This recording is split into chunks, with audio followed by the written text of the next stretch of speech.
When God created mankind, he went out with an announcement. But just who was he announcing it to? The plural language in Genesis 1:26 and 11:7 is thought by many as God speaking to the other members of the Trinity. But why does God need to announce this to himself? After all, if God is one in three persons, wouldn't the other members of the Trinity already know? Is it possible that this language is there to demonstrate something else, something much more important, something that perhaps connects God's spiritual family with himself and his soon-to-be human family? There is a connection, and it flows from Genesis to Revelation, and it also helps explain why mankind was the finishing touch on God's creation work.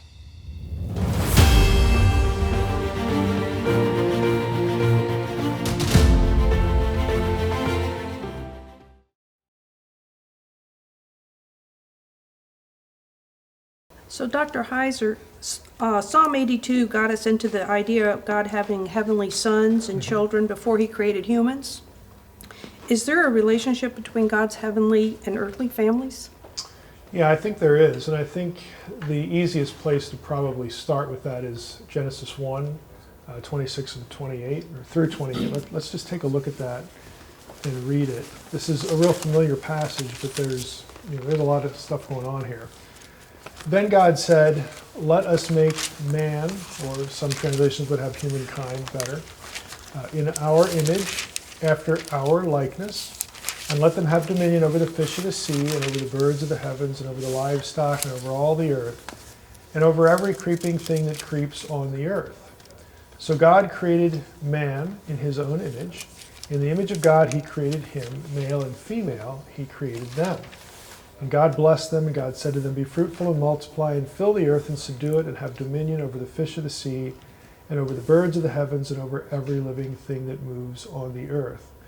Now there are at least three things in there that sort of link us to God, and I would say by implication to, again, these other sons of God, this Psalm 82 thing. Anybody want to speculate or answer what they are? What are the three things in that passage that sort of take us into that territory? Us. Likeness. Likeness. Okay, the likeness. There's comparative language there, so that's one. What's the likeness connected to? The image of God? The image. The image.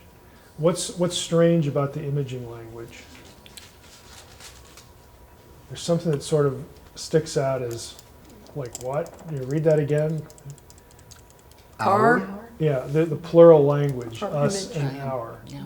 So I think we need to unpack that a little bit to sort of get at the question. So we have, again, these three things that are in relationship to one another, but again, we need to drill down on that specifically as to why do we get this plural language? Dr. Heiser, keeping with that idea of us, made in the image of God, I've always been taught that it's our self-awareness or our intelligence. Then angels must have that too, right? Is there a connection there? Yeah, I mean, these things are connected. So I think for where we're at here, and specifically in that question, I'm going to try to narrow this and just sort of say, well, yes and no. Yes, there are connections. But to really sort of understand what those connections are, I think we need to talk about what they're not. Okay? So let's just start with image of God. I mean, this is obviously biblical language. And if you look at not just Genesis 1, but we pick this up in Genesis 5 and Genesis 9, you see this phrase mentioned. There are certain things, certain characteristics that emerge from the text about what we need at minimum to be thinking about when it comes to the image of God. For instance, we have male and female, so both men and women possess this thing, whatever it is, image of God, equally. They also, again, possess it or not. In other words, there's no evidence in the text that you get it in stages. There's no language in Genesis 1 or anywhere else where, okay, you've got 25% image, now you've got 50, and finally made it, now you're the full image. There's nothing like that. It's either something that is said about you correctly or it isn't. And then the third thing is, it's something that distinguishes humanity from everything else, the created terrestrial world. Now, I say it that way deliberately because you're correct. When we get beyond this realm, the human realm, Earth, there is a heavenly realm. And some of these things that we're going to talk about pertain to the members of the heavenly host as well. But let's just sort of restrict our thinking now to the world that we read in Genesis that Adam and Eve experienced. They're brought into the world, they're created. They're called, they're referred to as having the image of God, again, whatever that is. Animals don't. No created other thing, has it. It's on earth. And they don't get it in stages. So that ought to inform us as to what the image really isn't, if we think carefully about it. What would it be that would distinguish us from all the rest of terrestrial creation and that we don't get incrementally? Well, that eliminates what I think, unfortunately, is sort of the dominant or standard view of the image of God. Typically, if you read theology books, you will see this subject discussed as, well, the image of God is intelligence, or it's self-awareness, consciousness, or some other particular ability or quality, our ability to pray, our ability to commune with God, or something like that. Those are all things that you would put in the bucket that we could label the qualitative view. In other words, there's some quality about humanity that distinguishes humanity completely from other creations. And again, that's where you run into the problem. Not only can that not be said completely, because there are other parts of the created world that do have at least consciousness or intelligence. Some of these things fall by the wayside when you start thinking about the animal kingdom. Even insects, lower life forms, they communicate with each other. Why doesn't that count as communication? There are all these different things that sort of take the qualitative view and sort of muddy the waters. The distinctions are not clear. But the real problem, I think, again, having taught Christian ethics a lot, I used to like to get into this, is I would ask students, okay, if the image of God is what makes human life sacred, and if it's a quality, well, what about that thing in the mother's womb right after conception, the conceptus? The conceptus is not praying, it's not thinking, it's not self-aware, it's not conscious. It's none of these things that we tend to define the image of God as. And so what you have is you have the contents of the woman's womb not possessing the image of God, and therefore not being sacred. So why are we so upset about abortion? If you lose these mental capacities at the end of life, why are we so concerned about end-of-life issues the way we are?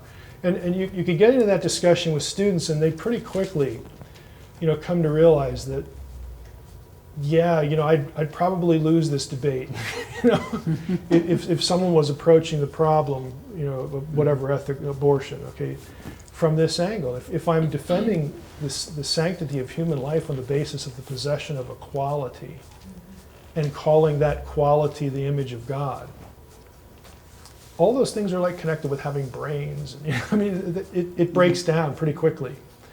And so I think we need to start thinking more about what the image is not before we can really understand what it is, and then how it also pertains to the members of the spiritual world, because the language is plural. I can see how defining the image as a quality would certainly be a problem. What would you say are some other problems? Some of these are more abstract, but all of them sort of have their roots in the world that we live in today. I'm thinking of things like, let's just take the animal kingdom.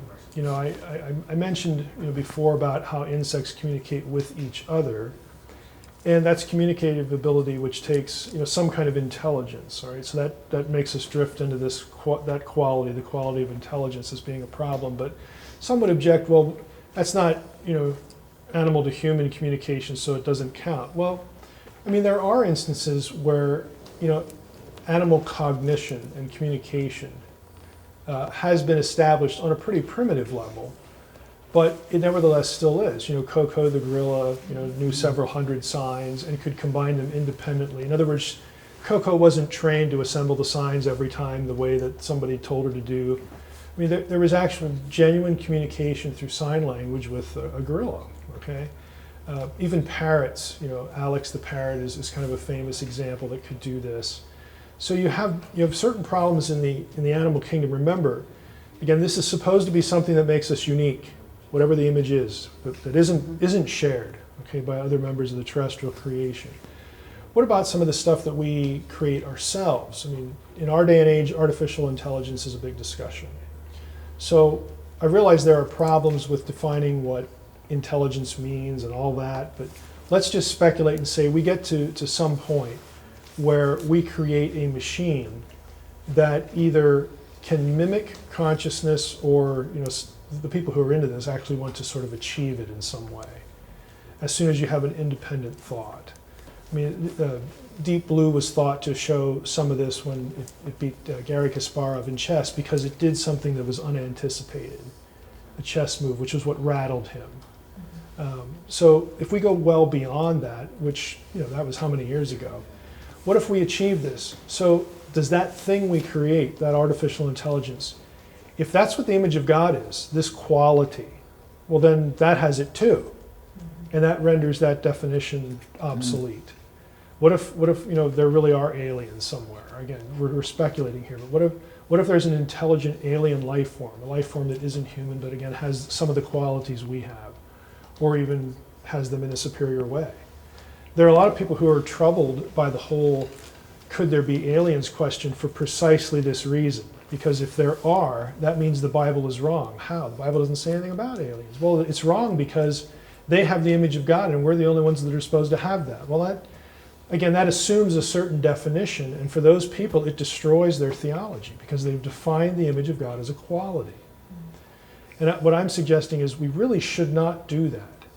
It breaks down on the incremental level. Again, to me, this is where I used to teach Christian ethics, and this is where it sort of hit home to me that there's got to be a better way to understand this, because when you get into the mix, in some of these debates, there would be people, for instance, students I have you would point out, well, again, the conceptus, the little 4 or 5, 8-celled thing in the mother's womb, it's not thinking, it's not conscious, it's not self-aware. And someone would invariably say, yeah, but it will be. It will be, so those things still count. Those things are still the image of God. And they didn't realize that what they had just articulated was now we have potential humans, potential sacred life. It's still not sacred, it's potential. It's not there yet, which means if you terminate it before it gets to wherever it needs to go, that's okay. You can't argue against these things on the basis of a sanctity ethic. And they really didn't sort of grasp that. So the traditional view of the image has all sorts of problems in terms of ethics, in terms of the animal kingdom, some of these potential speculations. If you define the image as any quality, you invariably run into this. And so what I have argued in many places is there's a different way to look at this. And it's something that derives from a point of Hebrew grammar that's very consistent, not only in Genesis 1, but actually helps us understand imaging language the rest of the way through the entire Bible. Dr. Heiser, we've come to an understanding that we shouldn't associate the image of God with his qualities, but what about the image of God being our souls, our spirits in the human being? Mm-hmm. Yeah, this is a little bit more, I think, difficult to discern, although on one level, when we go through a few passages, you'll think it's transparent, but we still have to think about it in a specific way. Generally, we have words in the Old Testament in Hebrew, nephesh, which is usually translated soul. Okay, nephesh, soul. It means a lot of other things, but that's pretty common. Ruach is spirit. And we have the nishmat, the breath of Chaim, the nishmat Chaim, the breath of life. You get these phrases that describe humans. Okay, we have Genesis 1:21 as an example, Genesis 2:7. And so the supposition is these are somehow distinct. The problem is that language is actually used elsewhere of non-human life. Okay, if we go to, for instance, Job 10:12, Psalm 31:5, you get these specific scriptural instances where animals are said to have or humans are said to have a ruach, but if you go over to Ecclesiastes 3:21, so do animals. Ecclesiastes 12:7. Again, the ruach of the animals, does this or that, or is characterized by this or that. So you get this language that you would think is isolated to humans, but it's actually not. I mean, there are verses that actually use ruach of both humans and animals. Going back to the nephesh, if you go to Genesis 1:21, let's just start there. There's some interesting passages here that are directly pertinent. We have, so God created the great sea creatures and every living creature that moves, with which the waters swarm according to their kinds, and so on and so forth. So the phrase living creature, if you actually drill down on that, is nephesh, and then you have chaya, or chayim. Chayim is the plural. So you have nephesh there used of non-human life. It possesses nephesh. So it's not unique to humans. Genesis, let's go to 7:22. Genesis 7:22 is another one of these that is kind of interesting in this regard, where you get similar language that is used of humanity, but here we have, we're talking about everything.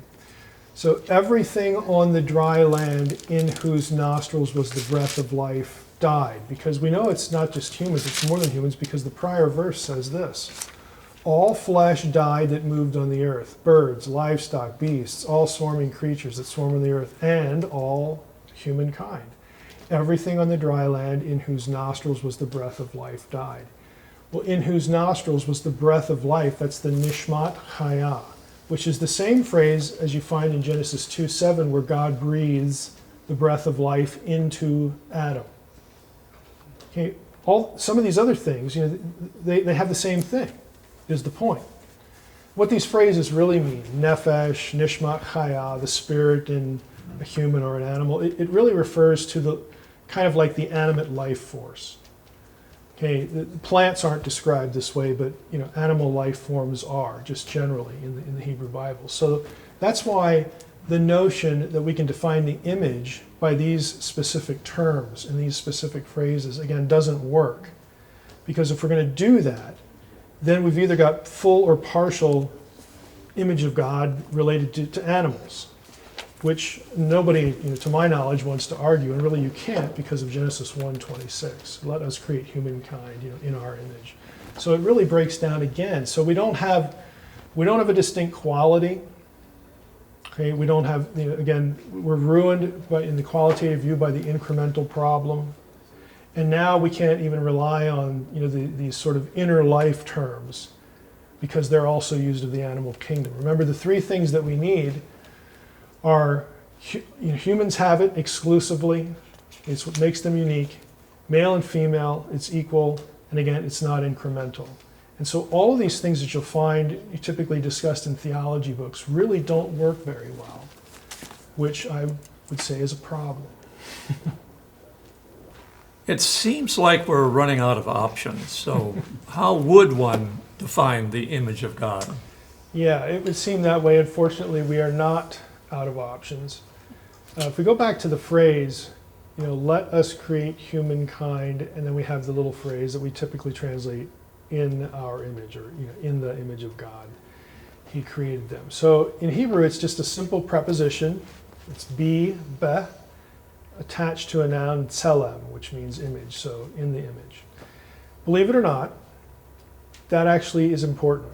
That little preposition has a range of semantic options, and this is actually the key. Now, we don't often think of our own language this way, because who sits there and thinks about their own semantics, but when you're asked to do it like in an English class or something like that, you realize that even little words like prepositions mean multiple things. Let's talk about the word in. If I say, put the dishes in the sink, what I want is, I'm specifying a location where the dishes should go. If I say, I wrote the letter in pencil, that has nothing to do with location. In pencil is a phrase that means by which tool I use. It's instrumental, the grammarians would say. If I say I broke the vase in pieces, that denotes the result. Like, what kind of break are we talking about? Is it a crack? No, it's a whole lot worse than that. So in the little preposition actually takes your mind in different places.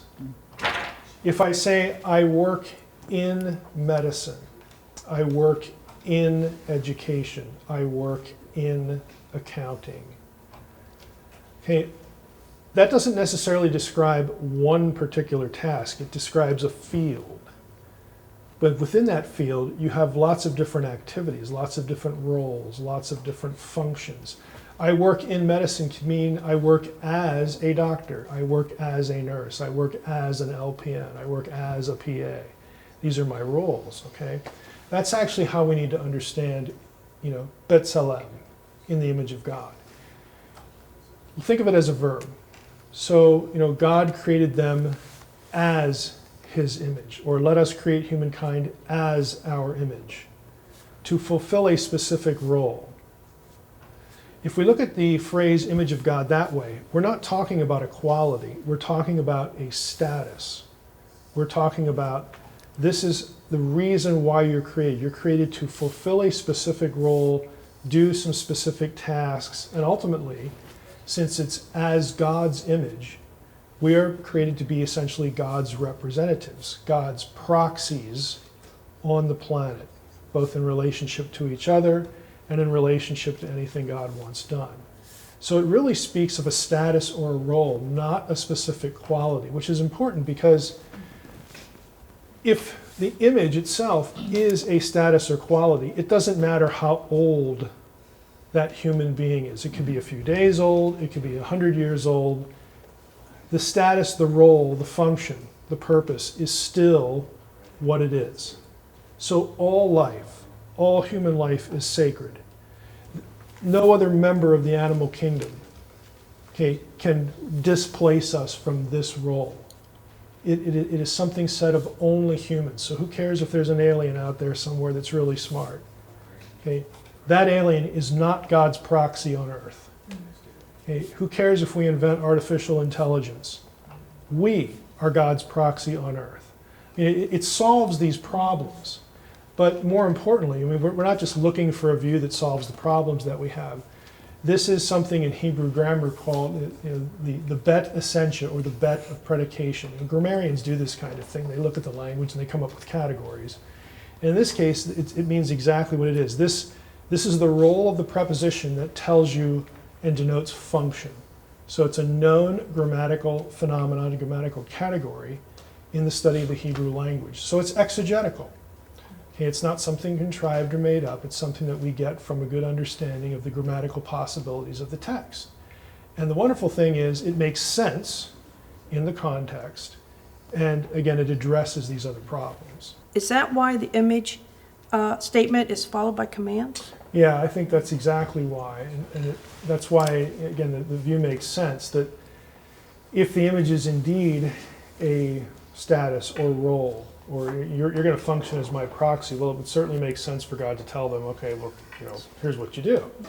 And essentially, they are him as though he were here, physically. Okay, but God tasks them with, subduing the earth, bringing it into, conformity, and, learning what makes it tick, and all these things that theologians have looked at verse 28 and sort of extrapolated from it, I think, legitimately. That the human enterprise of understanding God's creation and stewarding it and mastering it for human benefit, the benefit of fellow imagers, if you will, makes complete sense. And this is what God wants done, with the rest of the planet. That when we get to in Genesis to Eden, Eden is a special place on the earth. It's not the whole earth, and so the notion is that they're supposed to take what's there. This is where they live, but ultimately they're supposed to have children and spread out over all the earth. Again, bring it into submission, make it conform to what the goodness of this place that they're already in, and that's really what we're supposed to do. It's what God wants done with the world that He has made for human habitation. Why would He restrict them to this isolated spot and don't go beyond the boundaries and don't have children? It doesn't make any sense. You get the exact opposite. So I think the commands really become coherent in conjunction with the imaging language of human creation. It all works together very well, to view it as a functional role in a partnership with God.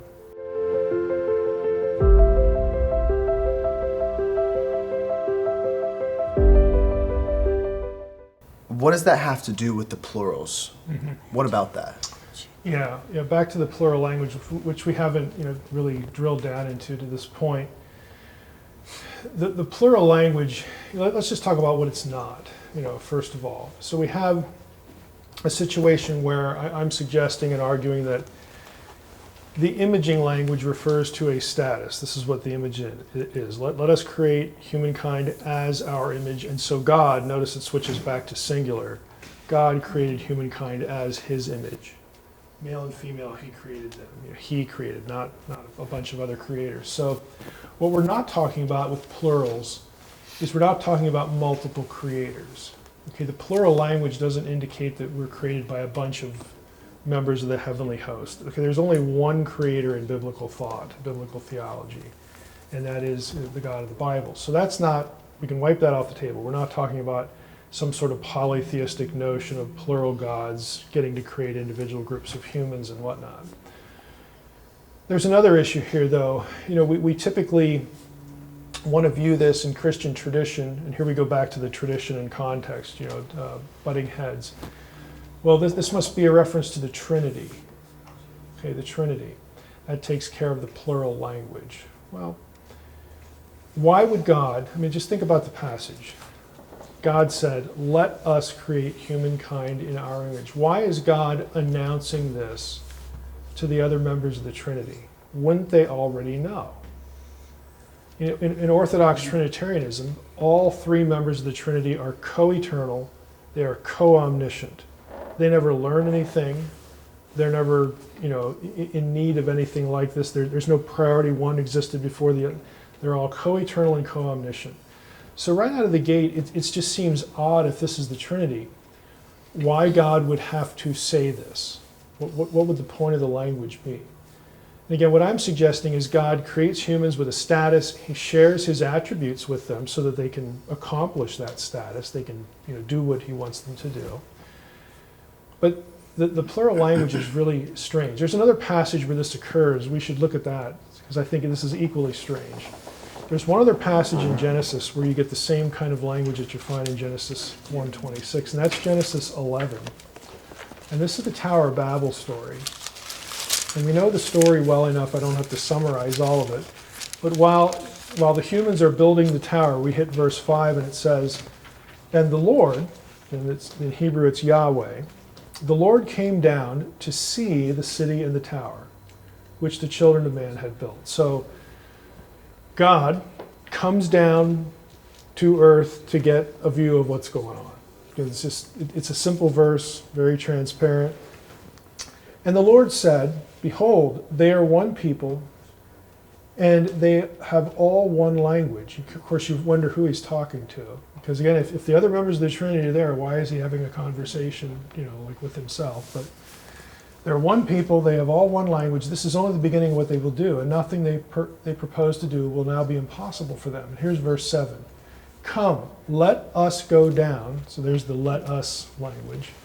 Let us go down and there confuse their language, so that they may not understand one another's speech.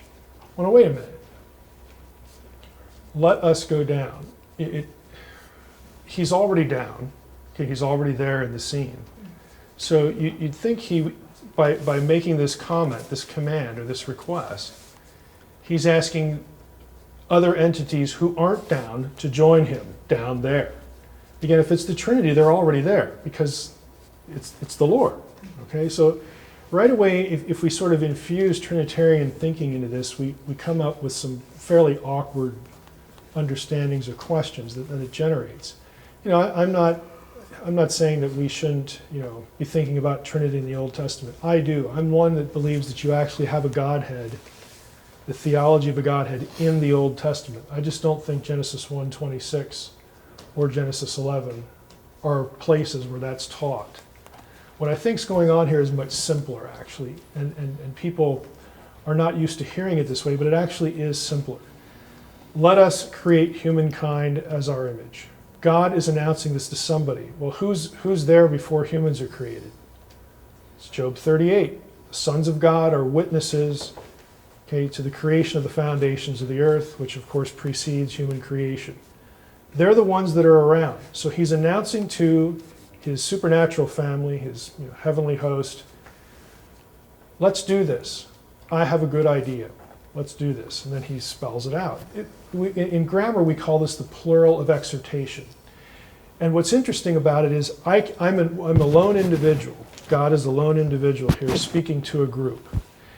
But he's the only one doing anything. If you actually read verses 27 and 28, he creates, he issues the commands.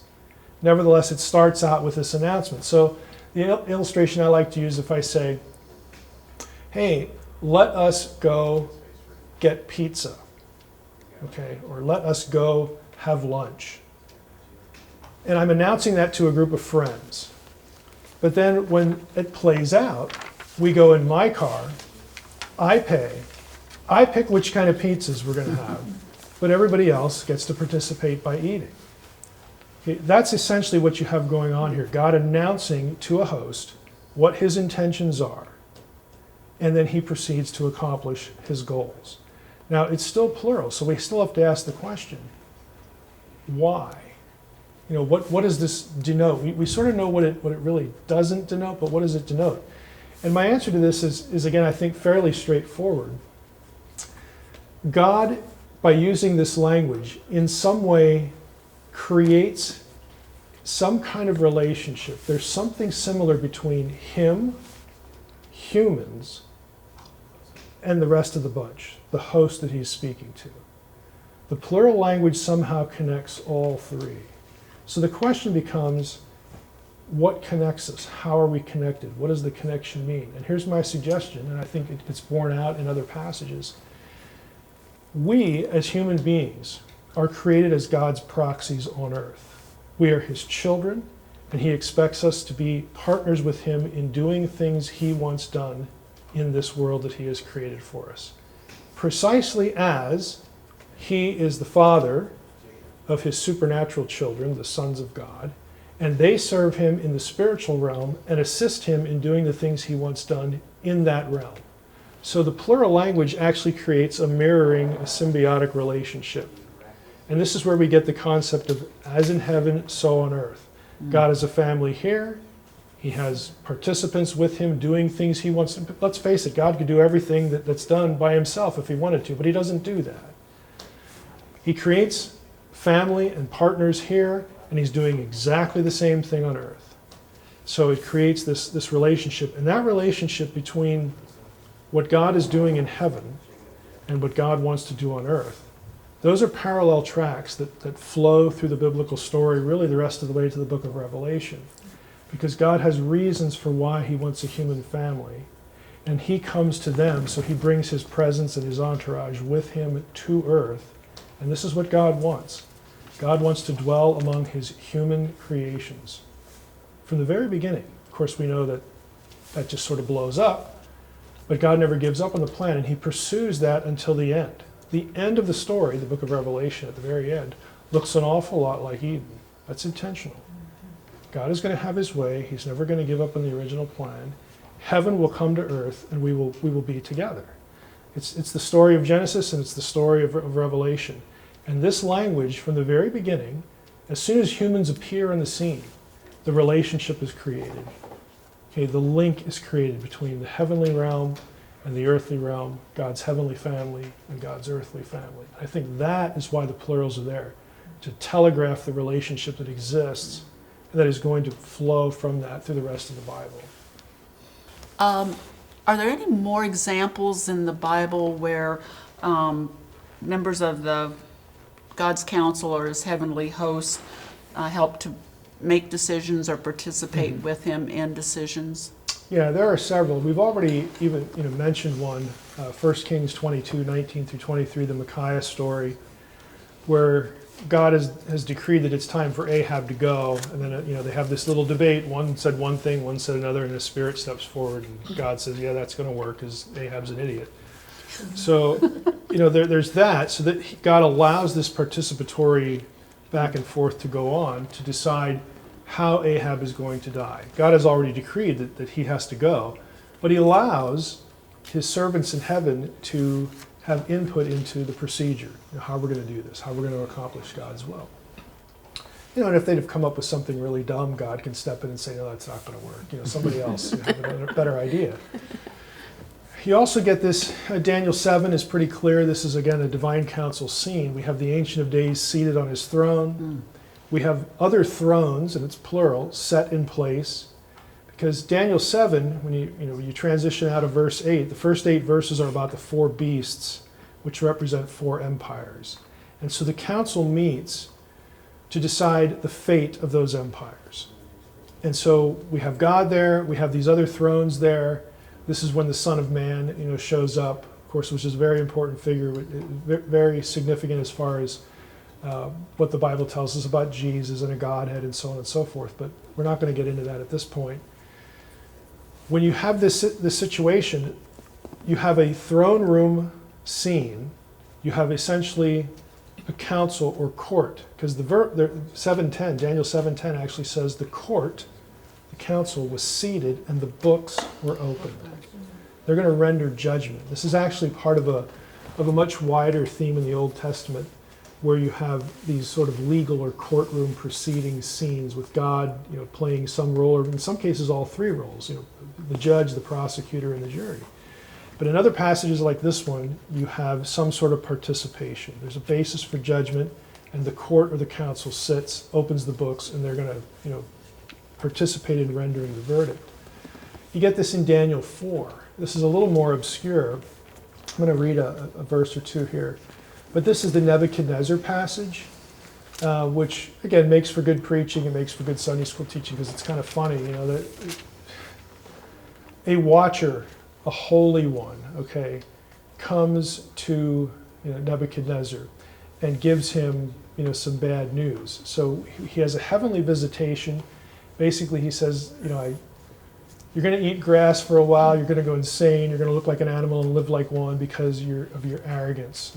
The Most High is going to judge you. But that's not all he says. He uses other language. He says in verse 17, after he tells Nebuchadnezzar what's going to happen to him, the sentence is by the decree of the watchers, plural. Now, watcher is a term for a member of the heavenly host. It's one of these terms that describes a function, those who keep watch, those who never sleep. And watchers in wider ancient Jewish material of the period and later serve to be the keepers of the heavenly books. They're the ones that are keeping track of things and also, again, rendering certain judgments. They're the bureaucracy, So the text is very clear. The sentence, what's going to happen to you, is by decree of the watchers, plural. Now, lest we think that God has sort of, using them as subcontractors. I'm going to hire this one out. I'm not going to get involved.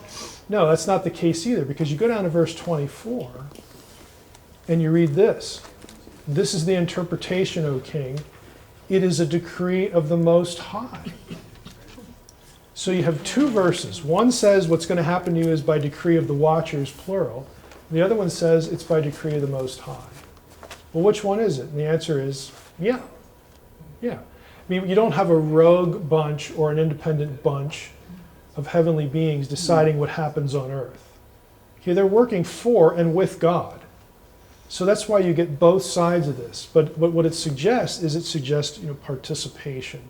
It suggests involvement.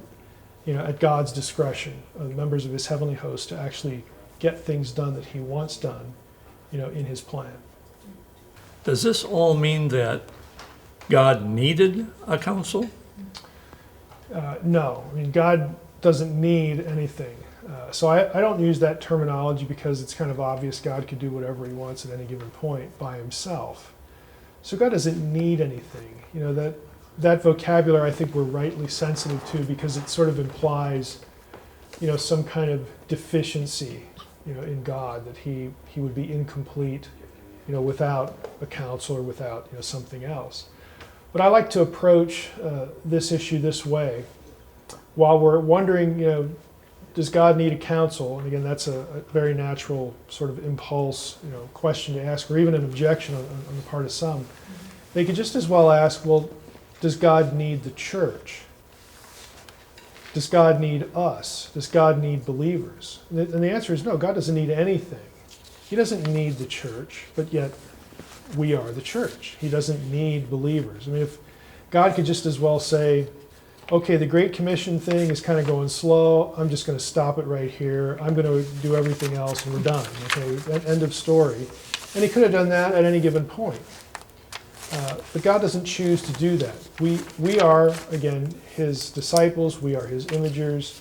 Those of us who follow Jesus, who, after everything sort of just blew up and we were in need of redemption, now we've come back, home to the Lord. And we can sort of fulfill these things the way God wants them fulfilled through the church. We are still here, and God still wants us here. Why does God want us here? It's not because he needs us, it's because he likes to create beings like himself and involve them in doing things he wants done. He likes the participation. He likes to watch us imitate him, be him, serve him, work with him. And ultimately also reap the benefit as believers.